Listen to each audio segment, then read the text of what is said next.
Hey guys, welcome back to Pathology Insights Beyond Basics. We will be discussing today about the workup of Polycythemia Vera. Okay, a very important myeloproliferative neoplasms. Okay, let's start. How do we go on a practical approach? Okay, so when in a CBC you see these kind of findings like hemoglobin more than 16.5 for male, more than 16 for female, or hematocrit more than 49% for male, more than 48% for female, then we suspect polycythemia vera. We start suspecting polycythemia vera. Okay, so it is important to measure red cell mass first. Red cell mass. Okay, red cell mass, if it is normal, okay, if it is normal, then it is called relative polycythemia. It is not a true polycythemia. Okay, it is relative polycythemia. That means, what does it mean? It means the polycythemia or the rise in the hemoglobin is due to decrease in the plasma volume. Okay, so when the plasma volume has decreased, the number of the amount of hemoglobin per unit volume has increased indirectly. Okay, so it is relative, not a true polycythemia. Okay, so it can be due to any type of dehydration, maybe due to vomiting, maybe due to diarrhea, diuretics use, or extensive burns that leads to loss of the fluid from the body. Okay, then it is called relative polycythemia. Okay, so this is important, red cell mass calculation. Okay, if it is increased, if the red cell mass has increased, it means it is true polycythemia. It means it is not due to dehydration, not due to decrease in the plasma volume. It is actually the increase in the hemoglobin content that is true polycythemia or absolute polycythemia. Okay, then we look for erythropoietin, serum erythropoietin. Okay, serum erythropoietin. If it is high, it means the erythropoietin level has increased due to any reason that has led to increase in the hematopoiesis, that has lead to the increase in the hemoglobin content. Okay, so when the serum erythropoietin levels are increased, maybe due to any reason, it is always called secondary polycythemia. Secondary polycythemia. Okay, it is due to some other cause that has led to erythropoietin stimulation. Okay, due to hypoxia. It can be due to hypoxia, like high altitude, COPD, cyanotic heart disease patients.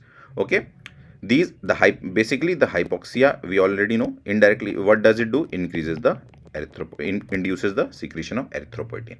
That will induce the increase in hemoglobin concentration. Okay, so it will lead to polycythemia. So it is called secondary polycythemia. Okay, it is not due to any disease in the bone marrow. Okay, so it is called secondary.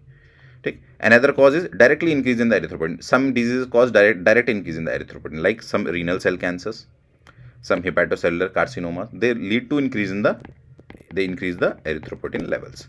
Okay, so that finally increases the hemoglobin.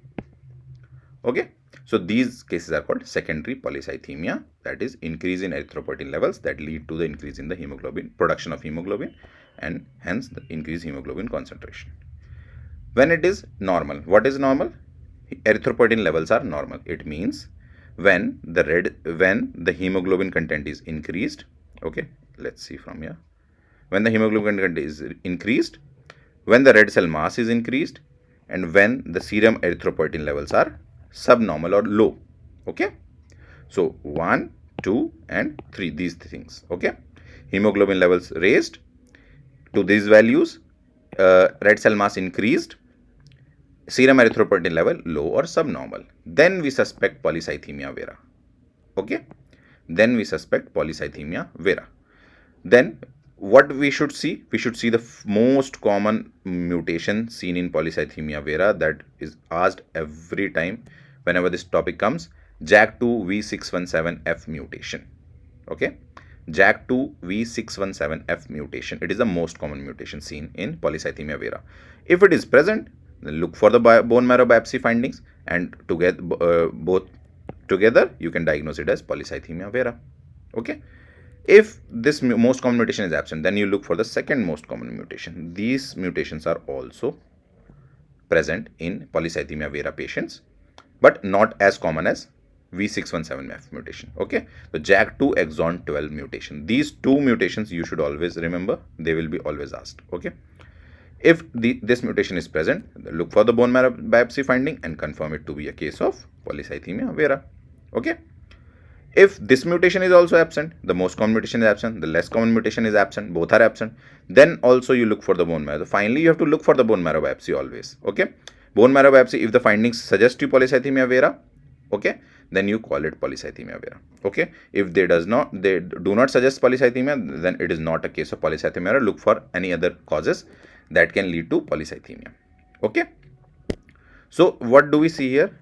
At the end, we always see the bone marrow biopsy. What be the mutation is present or not, we have to see the bone marrow biopsy findings. Okay, so we should know what are the bone marrow biopsy findings. So these are directly defined by WHO. WHO has directly defined the diagnostic criteria. The diagnostic criteria. The WHO has defined the diagnostic criteria. Okay, we should know what are the diagnostic criteria. They have major criteria and they have minor criteria. Okay, the major criteria and minor criteria, you should always learn that. We will be discussing these criteria in a separate video. So this was the brief small practical approach of whenever you see a patient with increased hemoglobin, how you go about, how you rule out ki it is relative polycythemia or it is secondary polycythemia or it is actually a polycythemia. Okay, so every patient with raised hemoglobin and hematocrit above these values is not a case of polycythemia vera. Okay, thank you.